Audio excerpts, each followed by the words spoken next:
Merhaba değerli spor severler. Basketboldaki temsilcilerimizden Bahçeşehir Koleji Euro Cup'ta deplasmanda Monresa'yı 81-67 mağlup etti. Bahçeşehir 5 maç oynadı ve 5'inde kazandı. Gönülden kutluyoruz ve bundan sonraki maçlarda Bahçeşehir Koleji'ne başarılar diliyoruz.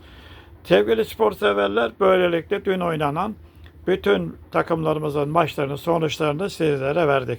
Ve tamamını kutluyoruz. Zira 7 maç oynadı takımlarımız. 7'sinde de kazandılar. Tebrik ediyoruz. Aynı başarılarının devamını diliyoruz. Bugün de 3 maç var. Onları da söyleyelim.